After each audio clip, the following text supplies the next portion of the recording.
നമസ്തേ. ഓം ശ്രീ മാത്രേ നമ. ശ്രീദേവി അസ്ട്രോളജിക്കൽ ചാനലിലേക്ക് ഏവർക്കും സ്വാഗതം. 12/5/2025 തിങ്കളാഴ്ച, അതായത് കൊല്ലവർഷം 1200 ആണ്ട് മേടമാസം 29 വിശാഖം നക്ഷത്രവും പൗർണമി തിഥിയും വരുന്ന ദിവസം.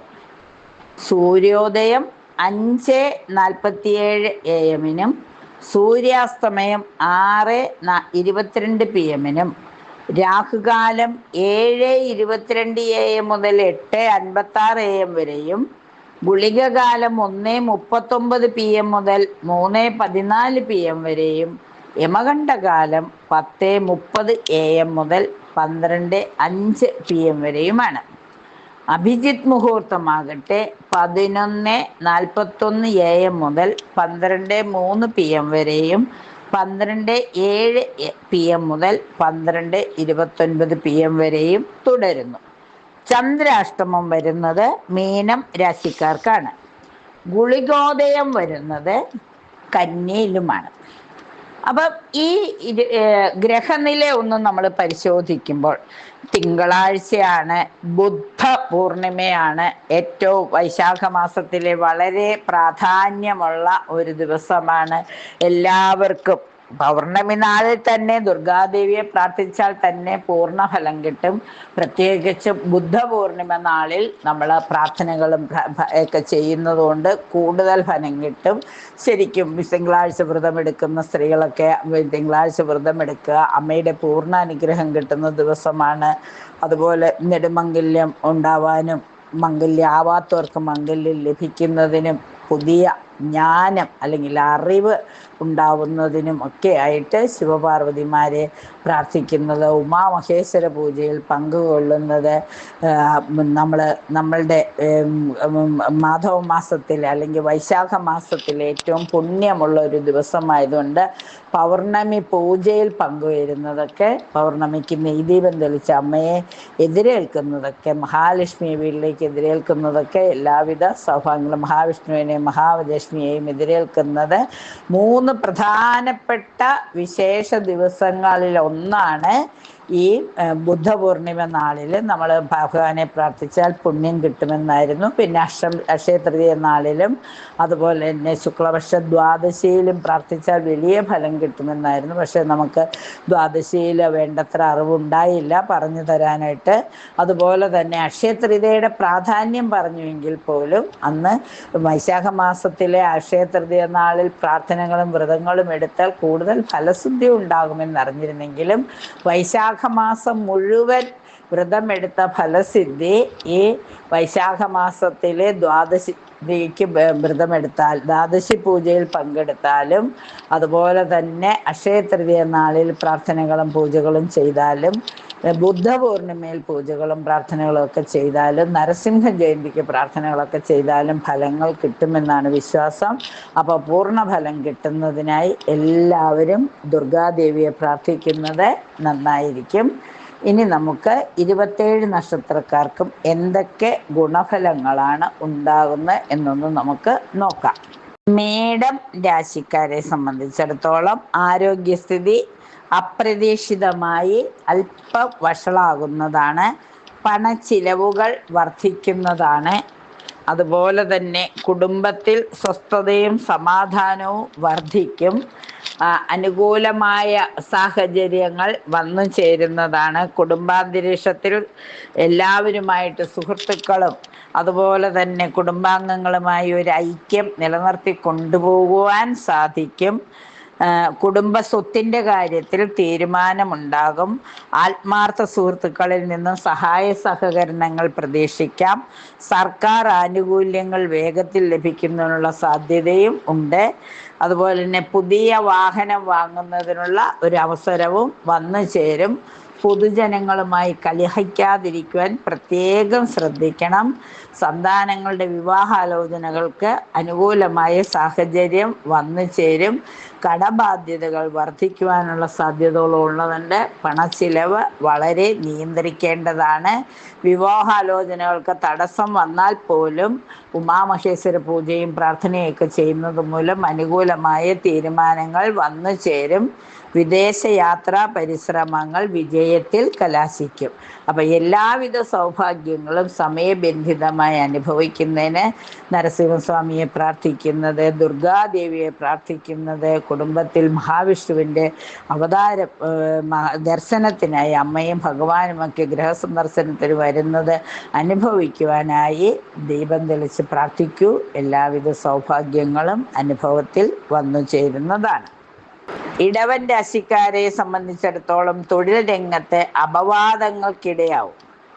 പണച്ചിലവുകൾ വർദ്ധിക്കും. തൊഴിൽ തടസ്സം അല്പസ്വല്പമായി അനുഭവപ്പെടാം. ബിസിനസ്സിൽ ധനലാഭം പ്രതീക്ഷിക്കാം. ക്ഷതപതനം, അതായത് പെട്ടെന്ന് ശകടയോഗമൊക്കെ ഉള്ളവർക്കാണെങ്കിൽ പെട്ടെന്ന് വീഴ്ച വരാനൊക്കെയുള്ള യോഗം കാണുന്നു. വിദ്യാർത്ഥികൾക്ക് അനുകൂലമായ സാഹചര്യം വന്നു ചേരും. ഇഷ്ടപ്പെട്ട കോഴ്സുകൾ പഠിക്കുവാനുള്ള അവസരം ലഭിക്കും. സർക്കാർ ജീവനക്കാർക്ക് പ്രൊമോഷനും സ്ഥലമാറ്റവും ലഭിക്കും. രാഷ്ട്രീയ രംഗത്ത് പൊതുജന പിന്തുണ വർദ്ധിക്കും.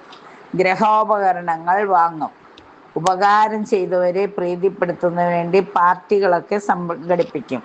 എല്ലാവിധ സൗഭാഗ്യങ്ങളും അനുഭവിക്കുന്നതിനായി രാശിനാഥയായ മഹാലക്ഷ്മിയെ പ്രാർത്ഥിക്കുന്നതോടൊപ്പം ദുർഗാദേവിയെ പ്രാർത്ഥിക്കുന്നതും പൗർണമി വ്രതം എടുക്കുന്നതും പൗർണമി പൂജയിൽ പങ്കുചേരുന്നതുമെല്ലാം ഗുണഫലങ്ങൾ വർദ്ധിക്കുന്നതിന് സഹായകമാവും. മിഥുനം രാശിക്കാരെ സംബന്ധിച്ചിടത്തോളം വിലപ്പെട്ട വസ്തുക്കൾ കൈവശം വന്നു ചേരുന്നതിനുള്ള യോഗം കാണുന്നു. മനസ്സ് ശാന്തമാവും. അതുപോലെ തന്നെ വീട് നിർമ്മാണം പൂർത്തീകരിക്കും. അനുയോജ്യമായ സാഹചര്യങ്ങൾ ഗ്രഹത്തിൽ വന്നു ചേരുന്നതാണ്. കുടുംബാംഗങ്ങളുമായി അഭിപ്രായ ഐക്യമുണ്ടാവും. വീട്ടിൽ മംഗളകർമ്മങ്ങൾ നടക്കുന്നതിനുള്ള യോഗം കാണുന്നു. കുടുംബ സദസ്സുകളിൽ പങ്കാളിയാവും. കാഴ്ചപ്പാടുകളിൽ ഉറച്ചു നിൽക്കുന്നത് നന്നായിരിക്കും. കുടുംബ പരദേവതയ്ക്ക് നിവേദ്യമൊക്കെ വച്ച് പ്രാർത്ഥനകൾ ചെയ്യുന്നത് അനുകൂല ഫലങ്ങൾക്ക് വഴിയൊരുക്കും. കാഴ്ചപ്പാടുകളിൽ അവനവൻ്റെ കാഴ്ചപ്പാടുകളിൽ ഉറച്ചു നിന്നുകൊണ്ട് പൂജകളും പ്രാർത്ഥനകളും ചെയ്യുമ്പോൾ പൂർണ്ണ ഫലം പ്രതീക്ഷിക്കാവുന്നതാണ്. ഭാവി കാര്യങ്ങൾ ഭദ്രമാവും. കായിക രംഗത്ത് പ്രവർത്തിക്കുന്നവർക്ക് പുതിയ പുതിയ അവസരങ്ങൾ സിദ്ധിക്കും. മനഃശാന്തി കൈവരും. പുതിയ കർമ്മ പദ്ധതികൾ ആവിഷ്കരിക്കും. എല്ലാവിധ സൗഭാഗ്യങ്ങളും സമയബന്ധിതമായ അനുഭവത്തിൽ വന്നു ചേരുന്നതിന് രാശിനാഥനായ ശ്രീകൃഷ്ണസ്വാമിയെയും നരസിംഹസ്വാമിയെയൊക്കെ പ്രാർത്ഥിക്കുന്നതോടൊപ്പം തന്നെ ദുർഗാദേവിയെ കൂടി പ്രാർത്ഥിച്ച് ദിവസം അർത്ഥപൂർണമാക്കി മാറ്റുക. കർക്കിടകം രാശിക്കാരെ സംബന്ധിച്ചിടത്തോളം ഉത്തരവാദിത്തത്തിൽ കൃത്യത പുലർത്തും. സാമ്പത്തിക പുരോഗതി അല്പസ്വല്പം ഉണ്ടാകും. സന്താനങ്ങൾക്ക് നല്ല പഠന സാഹചര്യങ്ങൾ ഒരുക്കി കൊടുക്കുന്നതിന് സാധിക്കും. വീട് പണി തുടങ്ങും. ഉദ്ദിഷ്ട കാര്യങ്ങൾ സാധ്യമാകുന്നതിനുള്ള ശ്രമം വിജയിക്കും. ചെലവുകൾ നിയന്ത്രിക്കുവാൻ പഠിക്കും. സ്വന്തം സംരംഭങ്ങൾ ആരംഭിക്കും. പൊതുവെ അനുകൂലമായ സാഹചര്യമാണെങ്കിലും മറ്റുള്ളവരുടെ ദൃഷ്ടി വരാതിരിക്കാൻ പ്രത്യേകം ശ്രദ്ധിക്കണം. നഷ്ടങ്ങൾ നികത്തുവാനും മനക്ലേശങ്ങൾ കുറയുവാനും പ്രവാസികളിൽ നിന്ന് ശുഭവാർത്തകൾ ശ്രവിക്കാനുമൊക്കെയായി ദുർഗാദേവിയെ മനസ്സറിഞ്ഞ് പ്രാർത്ഥിക്കുമ്പോൾ, പൗർണമി പൂജയിൽ പങ്കുചേരുമ്പോൾ, നെയ്ദീപം തെളിച്ച് അമ്മയെ എതിരേൽക്കുമ്പോൾ, ഭഗവാനെ കൂടി പ്രാർത്ഥിക്കുമ്പോൾ എല്ലാവിധ സൗഭാഗ്യങ്ങളും നിലനിന്ന് കിട്ടുന്നതാണ്. ചിങ്ങൻ രാശിക്കാരെ സംബന്ധിച്ചിടത്തോളം അനുകൂല സാഹചര്യങ്ങൾക്ക് വേണ്ടി അല്പം കാത്തു നിൽക്കേണ്ടതായി വന്നേക്കാം. അപേക്ഷകളും നിവേദനങ്ങളും പരിഗണിക്കപ്പെടുമെങ്കിലും പുതിയ കർമ്മ പദ്ധതികൾ രൂപപ്പെടുത്തി നടപ്പിലാക്കുവാൻ അല്പസമയം കാത്തിരിക്കേണ്ടതായി വരും. പൊതുപ്രവർത്തകർക്ക് നല്ല സമയമാണ്. കർമ്മരംഗത്ത് നേട്ടങ്ങൾ പ്രതീക്ഷിക്കാം. കുടുംബ സദസ്സുകളിൽ പങ്കാളിയാവും. കാഴ്ചപ്പാടുകളിൽ ഉറച്ചു നിൽക്കുന്നത് ഗുണഫലങ്ങൾ നൽകും. അധ്വാനിക്കാനുള്ള മനസ്ഥിതി കൊണ്ട് വലിയ നേട്ടങ്ങൾ ഉണ്ടാകും. സ്വന്തമായിട്ട് പദ്ധതികൾ ആരംഭിക്കും. വിശിഷ്ട സ്ഥലങ്ങൾ സന്ദർശിക്കും. വീട്ടുകാര്യങ്ങളിൽ കൂടുതൽ ശ്രദ്ധ പതിപ്പിക്കും. കുട്ടികളുടെ കാര്യത്തിൽ സന്തോഷിക്കുവാനുള്ള അവസരങ്ങൾ വന്നു ചേരും. ഗൃഹനിർമ്മാണ പ്രവർത്തനങ്ങൾ കൂടുതൽ ഊർജിതമാക്കും. എല്ലാവിധ പ്രവർത്തനങ്ങളും ദ്രുതഗതിയിൽ നടത്തുന്നതിന് രാശിനാഥയായ മൂകാംബിക ദേവിയുടെ അനുഗ്രഹത്തോടൊപ്പം ദുർഗാദേവിയുടെ അനുഗ്രഹം കൂടി പ്രതീക്ഷിക്കുന്നത് നന്നായിരിക്കും. അമ്മയെ പ്രാർത്ഥിക്കുകയും പൗർണമി പൂജയിൽ പങ്കുചേരുകയും ചെയ്യുന്നത് നന്നായിരിക്കും. കന്നിരാശി, അധ്വാനിക്കാനുള്ള മനസ്ഥിതി കണ്ട് വലിയ നേട്ടങ്ങൾ ഉണ്ടാകും. സ്വന്തമായിട്ട് പുതിയ പുതിയ പദ്ധതികൾ ആസൂത്രണം ചെയ്ത് നടപ്പിൽ വരുത്തുവാൻ ശ്രമിക്കും. വിശിഷ്ട സ്ഥലങ്ങൾ സന്ദർശിക്കാനുള്ള തീർത്ഥയാത്രകൾ പ്ലാൻ ചെയ്യും.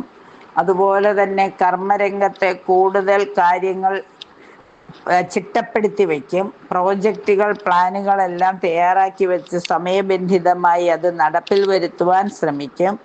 ആരോഗ്യസ്ഥിതി അല്പം മോശമായിരിക്കുന്നതിനാൽ ഔഷധ സേവ മുടക്കാതിരിക്കുക. ശാരീരികമായ അലട്ടലുകൾ ഇടയ്ക്കിടെ ഉണ്ടായിക്കൊണ്ടിരിക്കും. സാമ്പത്തിക സ്ഥിതി മെച്ചമായും ധനാഗമ മാർഗങ്ങൾ വർദ്ധിക്കും. സർക്കാർ ആനുകൂല്യങ്ങളൊക്കെ വേഗത്തിൽ ലഭിക്കും. ഗൃഹനിർമ്മാണ പ്രവർത്തനങ്ങളിൽ നിർമ്മാണ പ്രവർത്തനങ്ങൾ പൂർത്തിയാക്കുന്നതിനുള്ള ഒരു മാർഗം കണ്ടെത്തും. വാഹന സംബന്ധമായ ദുരിതങ്ങൾ വന്നു ചേരുവാൻ ഇടയുണ്ട്. പ്രാർത്ഥന മൂലം ദുരിതങ്ങൾ ഒഴിഞ്ഞു പോകുന്നതായി കാണാം. മുടങ്ങിക്കിടന്നിരുന്ന കാര്യങ്ങൾ പുനരാരംഭിക്കുന്നതിനുള്ള അവസരം വന്നു ചേരും. രോഗദുരിതങ്ങൾക്ക് അല്പം ശമനം വന്നുകേടും. രാശിനാഥനായ സൂര്യഭഗവാനെ പ്രാർത്ഥിക്കുന്നതോടൊപ്പം തന്നെ മഹാലക്ഷ്മിയെയും മൂകാംബിക ദേവിയെയും പ്രാർത്ഥിക്കുമ്പോൾ, ദുർഗാദേവിയെ കൂടി പ്രാർത്ഥിക്കുമ്പോൾ എല്ലാം ശുഭ പര്യവസാനിയായി തീരുന്നതാണ്. തുലാരാശിക്കാരെ സംബന്ധിച്ചിടത്തോളം ആരോഗ്യസ്ഥിതി മെച്ചപ്പെടും. സാമ്പത്തിക സ്ഥിതിയും മെച്ചപ്പെടും. കുടുംബത്തിൽ സ്വസ്ഥതയും സമാധാനവും കുറയും. പണമിടപാട് രംഗത്ത് അല്പം ധനനഷ്ടം സംഭവിച്ചേക്കാം. വിനോദയാത്രയ്ക്കും വിദേശയാത്രയ്ക്കുമുള്ള അവസരം വന്നു ചേരുന്നതാണ്. ബന്ധുജന ഗുണവും പ്രതീക്ഷിക്കാം. വാഹന സംബന്ധമായ പണച്ചിലവുകൾ വരുവാനുള്ള സാധ്യതകൾ വളരെ കൂടുതലാണ്. സന്താനങ്ങൾ മൂലം മനസ്വസ്ഥത കുറയും. ശത്രുക്കളിൽ നിന്നും ചെറിയ തോതിലുള്ള ഉപദ്രവം ഉണ്ടാകും. കാര്യ തടസ്സം അനുഭവപ്പെടും. വിവാഹാലോചനകൾ നടന്നു കിട്ടും. പൊതുജനങ്ങളിൽ നിന്ന് അനുകൂലമായ വാക്കുകൾ കേൾക്കുവാൻ ഇടയാവും. എല്ലാ കർമ്മരംഗത്തും അവരുടെ ഒരു സഹകരണങ്ങൾ പ്രതീക്ഷിക്കാവുന്നതാണ്. വ്യവസായ മേഖലകൾ മന്ദഗതിയിലാവുമെങ്കിലും അത് പെട്ടെന്ന് ആരംഭിക്കുന്നതിനുള്ള പ്രവർത്തനങ്ങൾ ആരായും. ഉദ്യോഗാർത്ഥികൾക്ക് നിയമന ഉത്തരവ് ലഭിക്കുവാനുള്ള സാധ്യത കാണുന്നു. രാശിനാഥനായ മഹാലക്ഷ്മിയെയും ദുർഗാദേവിയെയും പ്രാർത്ഥിക്കുന്നത് വഴി എല്ലാം ശുഭപര്യവസാനിയായി തീരുന്നതാണ്. വൃശ്ചിക രാശിക്കാരെ സംബന്ധിച്ചിടത്തോളം സാമ്പത്തിക സ്ഥിതി പൊതുവിൽ മെച്ചമായിരിക്കും.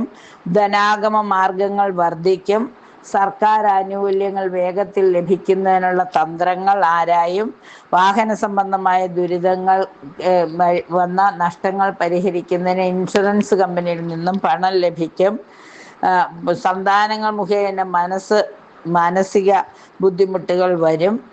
മുടങ്ങിക്കിടന്നിരുന്ന കാര്യങ്ങൾ പുനരാരംഭിക്കുന്നത് വഴി കർമ്മരംഗം കൂടുതൽ കലുഷിതമാകാനുള്ള യോഗം കാണുന്നു. ഒന്ന് ശ്രദ്ധിച്ചിരിക്കുന്നത് നന്നായിരിക്കും. ഉദ്യോഗാർത്ഥികൾക്ക് നിയമന ഉത്തരവുകൾ ലഭിക്കും. സർക്കാർ ജീവനക്കാർക്ക് പ്രൊമോഷനും സ്ഥലമാറ്റവും ലഭിക്കാനുള്ള യോഗം കാണുന്നു. രാഷ്ട്രീയ രംഗത്ത് പൊതുജന പിന്തുണ വർദ്ധിക്കും. കർമ്മരംഗത്ത് പലതരത്തിലുള്ള അടിയൊഴുക്കുകൾ ഉണ്ടാകും. എല്ലാം അറിഞ്ഞ് നോക്കിക്കണ്ട് പ്രവർത്തിക്കുന്നത് കാര്യങ്ങൾ കൂടുതൽ മനസ്സിലാക്കുന്നതിന് സഹായകമാവും. എല്ലാവിധ സൗഭാഗ്യങ്ങളും നിലനിർത്തി കിട്ടുവാൻ രാശിനാഥനായ മഹാലക്ഷ്മിയെ പ്രാർത്ഥിക്കുന്നതോടൊപ്പം തന്നെ ദുർഗാദേവിയെ കൂടി പ്രാർത്ഥിക്കുമ്പോൾ ദിവസം ഐശ്വര്യപൂർണമായി തീരുന്നതാണ്. ധനുരാശിക്കാരെ സംബന്ധിച്ചിടത്തോളം കോടതിയുടെ പരിഗണനയിലുള്ള വിഷയങ്ങൾ പ്രതികൂലമായി തീരുവാൻ സാധ്യതയുണ്ട്. പൊതുരംഗത്ത് പ്രവർത്തിക്കുന്നവർക്ക് കൂടുതൽ സമയം ആവശ്യമായി വരും. യാത്രാവേളകളിൽ ധനനഷ്ടം വരാതിരിക്കാൻ പ്രത്യേകം ശ്രദ്ധിക്കണം. അപകട ദുരിതങ്ങളിൽ നിന്നും ഈശ്വരാധീനത്തിൽ രക്ഷപ്പെടാനിടയാകും. വിദേശയാത്രകളിൽ കൂടി സാമ്പത്തിക ഉന്നതിക്കുള്ള വഴി തുറന്നു കിട്ടും.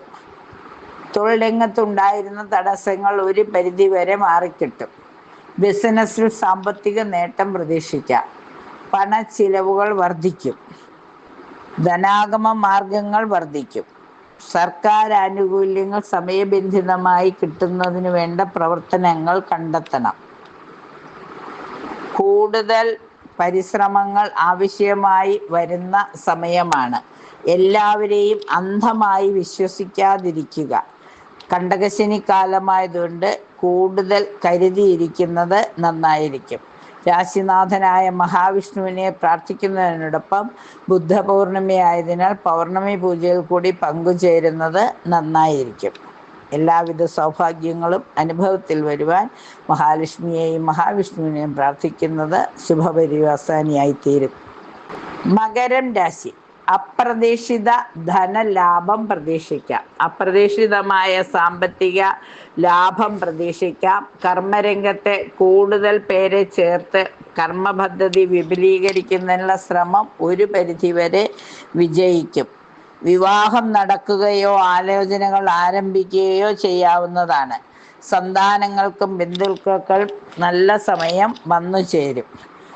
ചില കാര്യങ്ങൾ നടക്കാതെ വിഷമിച്ചിരിക്കുമ്പോൾ അത് നടത്തുന്നതിനുള്ള ഒരു കർമ്മപദ്ധതി തയ്യാറാക്കും.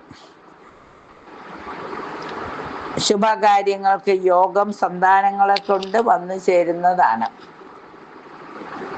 സന്തോഷം നൽകുന്ന അനുഭവങ്ങൾ അനുഭവത്തിൽ വന്നു ചേരും. എന്നാൽ അപ്രതീക്ഷിതമായി ചില ആപത്തുകളും വരുവാനുള്ള സാധ്യത മുന്നിൽ കണ്ടുകൊണ്ട് പ്രവർത്തിക്കുന്നത് നന്നായിരിക്കും. വിദ്യാഭ്യാസത്തിലും നേട്ടങ്ങൾ വന്നു ചേരാം. സ്വർണവും വസ്ത്രവുമൊക്കെ ദാനമായി ലഭിക്കുവാനുള്ള യോഗവും കാണുന്നുണ്ട്. എല്ലാത്തിൻ്റെയും മൂല്യം മനസ്സിലാക്കി പ്രവർത്തിക്കുന്നത് നന്നായിരിക്കും. രാശിനാഥനായ ശനീശ്വരനെ പ്രാർത്ഥിക്കുന്നതോടൊപ്പം വിഷ്ണുമായ സ്വാമിയെയും ആഞ്ജനേയ സ്വാമിയൊക്കെ പ്രാർത്ഥിക്കുന്നതും ദുർഗാദേവിയെ പ്രാർത്ഥിക്കുന്നതും കൂടുതൽ ഗുണഫലങ്ങൾ നൽകും. കുംഭക്കൂറുകാരെ സംബന്ധിച്ചിടത്തോളം സാമ്പത്തികമായി നല്ല നേട്ടങ്ങൾ പ്രതീക്ഷിക്കാം. അപകട സാധ്യത മുന്നിൽ കണ്ട് പ്രവർത്തനങ്ങൾ ചിട്ടപ്പെടുത്തുന്നത് നന്നായിരിക്കും. ബന്ധുമിത്രാദികളുമായി കലഹത്തിനുള്ള സാധ്യതയും കാണുന്നുണ്ട്. സാമ്പത്തിക പുരോഗതി വരുന്നതിനനുസരിച്ചിട്ട് വിദ്യാർത്ഥികൾക്ക് കൂടുതൽ ആവശ്യങ്ങൾ വന്നു ചേരുന്നതാണ്. അവരുടെ പഠനകാര്യങ്ങളിൽ മുമ്പില്ലാതിരുന്ന ആശങ്ക വന്നു ചേരുന്നതാണ്. സാമൂഹികവും സാമ്പത്തികവുമായ ഗുണഫലങ്ങൾ പ്രതീക്ഷിക്കാം. ആരോഗ്യം മോശമല്ലാതെ തുടരുന്നതാണ്. ദ്രവ്യലാഭവും സന്തോഷവും പ്രതീക്ഷിക്കാം. ആദരവ്, ഉദ്യോഗക്കയറ്റം, സ്ഥാനമാനങ്ങൾ ഇവ ലഭിക്കുന്നതിന് സഹായകമാവും. വരവും ചെലവും പൊരുത്തപ്പെട്ടു പോകുന്നില്ല എങ്കിലും അല്പസ്വല്പം ശ്രദ്ധ കാണിച്ചാൽ കാര്യങ്ങൾ ചിട്ടപ്പെടുത്തി കൊണ്ടുപോകുവാൻ സാധിക്കും. വിഷ്ണുമായ സ്വാമിയെയും കുടുംബപരദേവതയെയും ദുർഗാദേവിയെയും പ്രാർത്ഥിക്കുമ്പോൾ എല്ലാം മംഗളമായി തന്നെ ഭവിക്കും. മീനം രാശിക്കാരെ സംബന്ധിച്ചിടത്തോളം സാമ്പത്തിക ബുദ്ധിമുട്ട് കാരണം വീട്ടിൽ നിന്നും മാറി താമസിക്കേണ്ടതായ സാഹചര്യം വരും. പുതിയ വീട് വാങ്ങിക്കാനുള്ള ശ്രമം വിജയിക്കും. സാമ്പത്തിക ഉയർച്ച വന്നു ചേരും. ഗ്രഹത്തിൽ സന്തോഷവും സമാധാനവും വന്നു ചേരും. ദ്രവ്യലാഭം ഉണ്ടാവാനുള്ള സാധ്യത വന്നു ചേരുന്നു. അതുപോലെ തന്നെ ബന്ധുക്കളുമായി കലഹത്തിനുള്ള സാധ്യതയുമുണ്ട്. ശിരോരോഗവും സാമ്പത്തിക ബുദ്ധിമുട്ടുകളും ഒഴിച്ചുകൂടാനാവാത്തത് കൊണ്ട് ശിവങ്കൽ ജലധാര കഴിക്കുന്നതും ദുർഗാദേവിക്ക് നെയ്ദീപം തെളിക്കുന്നതും ഗുണഫലങ്ങൾ നൽകും. കുടുംബപരദേവതാ ക്ഷേത്രത്തിൽ ദീപം തെളിച്ച് പ്രാർത്ഥിക്കുന്നതും കുടുംബപരദേവതയ്ക്ക് ഇഷ്ടപ്പെട്ട വഴിപാട് കൊടുക്കുന്നതും രാശിയുടെ എല്ലാവിധ ദോഷങ്ങളും മാറി സന്തോഷവും സമാധാനവും സർവ്വ ഐശ്വര്യവും നിലനിർത്തുന്നതിന് സഹായകമാകും. 27 നക്ഷത്രക്കാർക്കും അവർ ആഗ്രഹിച്ച രീതിയിൽ ഈ ബുദ്ധപൂർണിമ നാളെ പ്രാർത്ഥനകൾ ചെയ്യുവാൻ സാധിക്കട്ടെ. അതുവഴി എല്ലാവിധ സൗഭാഗ്യങ്ങളും അനുഭവത്തിൽ വരട്ടെ എന്ന് ആശംസിച്ചുകൊണ്ട് നിർത്തുന്നു. നന്ദി, നമസ്കാരം.